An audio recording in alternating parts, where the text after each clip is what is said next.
आप देख रहे हैं तेजस भारत।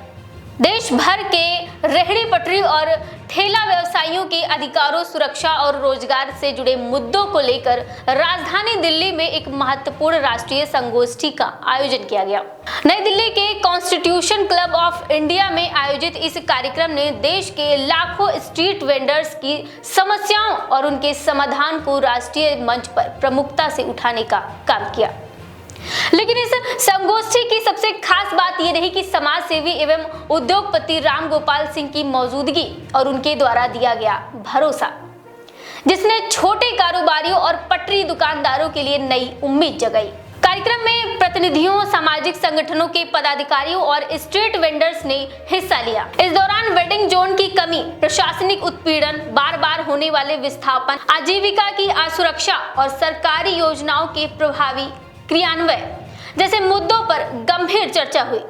कार्यक्रम में मुख्य अतिथि के रूप में शामिल हुए वाराणसी के प्रतिष्ठित उद्योगपति और समाज सेवी राम गोपाल सिंह ने अपने संबोधन में कहा है कि किसी भी समाज की वास्तविक प्रगति तभी संभव है जब समाज के अंतिम पायदान पर खड़े व्यक्ति को सम्मान और सुरक्षा मिले। उन्होंने आगे कहा है कि रेहड़ी पटरी और ठेला व्यवसायी केवल छोटे कारोबारी नहीं है, बल्कि वे देश की शहरी अर्थव्यवस्था की मजबूत नींव हैं। शहरों में रोजमर्रा की जरूरतों को पूरा करने में उनकी महत्वपूर्ण भूमिका है और उनके योगदान को नजरअंदाज नहीं किया जा सकता। राम गोपाल सिंह ने स्पष्ट शब्दों में कहा है कि स्ट्रीट वेंडर्स के अधिकारों की रक्षा करना केवल सरकार की ही नहीं, बल्कि पूरे समाज की जिम्मेदारी है। उन्होंने भरोसा दिलाया है कि उनके संरक्षण, सम्मान और आजीविका की सुरक्षा के लिए वे हर संभव सहयोग करने को तैयार हैं। उनका कहना था कि अगर छोटे कारोबारियों को सुरक्षित और व्यवस्थित वातावरण मिले तो वे न केवल अपने परिवार का बेहतर भविष्य बना सकते हैं, बल्कि देश की अर्थव्यवस्था को भी नई मजबूती प्रदान कर सकते हैं। अपने संबोधन के दौरान राम गोपाल सिंह ने गरीब और जरूरतमंद परिवारों के लिए किए जा रहे आवास निर्माण कार्यों का भी उल्लेख किया। उन्होंने कहा है कि समाज सेवा उनके जीवन का महत्वपूर्ण हिस्सा है और भविष्य में भी वे सामाजिक सरोकारों से जुड़े कार्यों को प्राथमिकता देते रहेंगे। उन्होंने कहा है कि समाज के कमजोर वर्गों को आगे बढ़ाने के लिए सामूहिक प्रयासों की आवश्यकता है और इसी सोच के साथ वे लगातार जनहित के कार्यों में योगदान दे रहे हैं। वहीं आपको बता दें कि संगोष्ठी में मौजूद स्ट्रीट वेंडर्स और प्रतिनिधियों ने भी अपनी समस्याओं को खुलकर सामने रखा। उनका कहना था कि आज भी देश के कई हिस्सों में पटरी दुकानदारों को बार बार हटाए जाने, उत्पीड़न और पर्याप्त वेडिंग जोन न होने जैसी समस्याओं का सामना करना पड़ता है। वक्ताओं ने इस बात पर जोर दिया कि स्ट्रीट वेंडर से जुड़े कानूनों का प्रभावी क्रियान्वयन सुनिश्चित किया जाना चाहिए ताकि उन्हें सम्मानजनक और सुरक्षित वातावरण मिल सके। कार्यक्रम के दौरान विशेषज्ञों और सामाजिक कार्यकर्ताओं ने सुझाव दिया कि स्थानीय प्रशासन, नगर निकायों और सरकार को मिलकर ऐसी व्यवस्था विकसित करनी चाहिए जिससे स्ट्रीट वेंडर्स को रोजगार के साथ साथ सामाजिक सुरक्षा भी मिल सके। इसके अलावा वेडिंग जोन के विकास, पहचान पत्रों की व्यवस्था और सरकारी योजनाओं तक आसान पहुंच सुनिश्चित करने का भी जोर दिया गया। आपको बता दें कि इस राष्ट्रीय संगोष्ठी ने एक बार फिर ये स्पष्ट संदेश दिया है कि देश के लाखों रेहड़ी पटरी और ठेला व्यवसायी केवल रोजगार की तलाश में संघर्ष करने वाले लोग नहीं हैं, बल्कि वे भारत की आर्थिक व्यवस्था का एक महत्वपूर्ण हिस्सा है। ऐसे में उनके अधिकारों, सुरक्षा और सम्मान की रक्षा करना समय की आवश्यकता होती है। वहीं समाज सेवी एवं उद्योगपति राम गोपाल सिंह द्वारा दिया गया समर्थन और सहयोग का आश्वासन इस कार्यक्रम का सबसे सकारात्मक संदेश बनकर सामने आया। उनके वक्तव्य ने न केवल स्ट्रीट वेंडर्स के मन में विश्वास पैदा किया, बल्कि ये भी संकेत दिया कि समाज के प्रभावशाली वर्ग यदि आगे आए तो लाखों मेहनतकश परिवारों के जीवन में सकारात्मक बदलाव लाया जा सकता है। कुल मिलाकर नई दिल्ली में आयोजित ये राष्ट्रीय संगोष्ठी स्ट्रीट वेंडर्स के मुद्दों को मजबूती से उठाने वाला एक महत्वपूर्ण मंच साबित हुए, जहां उद्योगपति राम गोपाल सिंह ने अपने विचारों और आश्वासनों के माध्यम से लाखों छोटे कारोबारियों को नई उम्मीद और नया विश्वास देने का काम किया है। फिलहाल आपकी इस रिपोर्ट पर क्या राय है, हमें कमेंट बॉक्स में जरूर बताएं। वो हो नहीं, सच्चाई है कि जैसे आज आप लोग हैं, वैसे मैं 1991-92 में था। मैं एक बहुत गरीब परिवार से, रेहड़ी पटरी का जो इन्होंने मुझे आगे बताया कि हम लोग चला रहे हैं, मैं बहुत गरीब परिवार से, आप लोग यकीन नहीं करोगे, कभी बनारस आओ और हमारे बारे में जानो, मतलब हमने लेबर से लेकर के मतलब जो भी छोटे से छोटा काम मैंने किया है, वहाँ से यहाँ तक का सफ़र मैंने तय किया है। तो काम कोई छोटा बड़ा नहीं होता। रेहड़ी पटरी, मतलब हम बनारस से चल के आए कि हम अपने लोगों के बीच में जाते हैं। बड़े बड़े आयोजन तो हम जा करके मिलते हैं, लोगों को देखते हैं, बड़े बड़े कार्यक्रम में जाते हैं, लेकिन आप लोगों के बीच में आकर के मुझे लगता है कि मैं आप लोगों के बीच में आया हूँ। मुझसे जब ये कार्यक्रम के बारे में उन्होंने कहा, हम कहे कि जितना कर सकते हो मुझसे जितना हो पाएगा हम आप लोगों में लगे। हम प्रधानमंत्री जी के साथ एक सहयोग करते हैं। बनारस में हम लोगों ने प्रधानमंत्री आवास योजना के तहत 608 परिवार को अपने जमीन पे घर बना के दिया है, मात्र 2-2 लाख रुपए।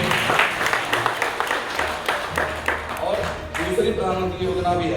मेहनत किए हैं, मेहनत आप लोग भी करिए, यहाँ से हमारे तक पहुँचिए, उसके लिए दिन रात मेहनत करनी होगी। मेहनत करिए, लगन से करिए, सफलता भगवान देंगे।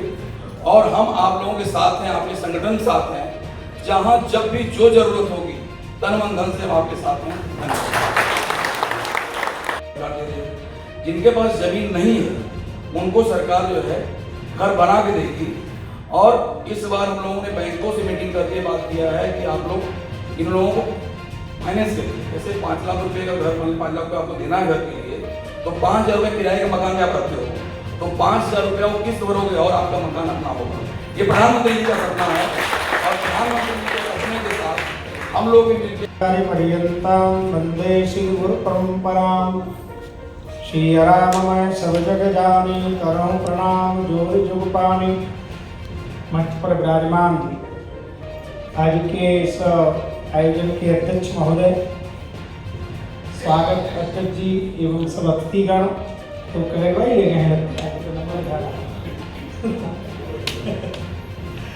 यहाँ पर उपस्थित अति आदरणीय माताएं, बहनें, बंधुओं, दुकान में बैठा व्यक्ति को एक अपना अभिमान होता है। स्वाभिमान होना बुरी बात नहीं है, पर अभिमान होना बहुत बुरी बात है। बड़ी सी दुकान के आगे कोई रेडी वाला चला जाए तो ऐसा लगने लगता है जैसे खीर में नमक पड़ गया हो है। और कुछ अच्छे लोग होते हैं वो भी कहते भैया धूप है थोड़ा रुक जाओ। पर्यन्तां वन्दे श्री गुरु परंपरां। श्री राममय सब जग जानी, करहु प्रणाम जोर जुग पानी। मंच पर विराजमान आज के इस आयोजन के अध्यक्ष महोदय, स्वागत अध्यक्ष जी एवं सब अतिथिगण, तो कहे भाई ये कहने लगता है तो नंबर जा रहा यहाँ पर उपस्थित अति आदरणीय माताएं, बहनें, बंधुओं, दुकान में बैठा व्यक्ति को एक अपना अभिमान होता है। स्वाभिमान होना बुरी बात नहीं है, पर अभिमान होना बहुत बुरी बात है। बड़ी सी दुकान के आगे कोई रेडी वाला चला जाए तो उनको ऐसा लगने लगता है जैसे खीर में नमक पड़ गया हो है। और कुछ अच्छे लोग होते हैं वो भी कहते भैया धूप है थोड़ा रुक जाओ। एक किनारे खड़े होना पड़ेगा।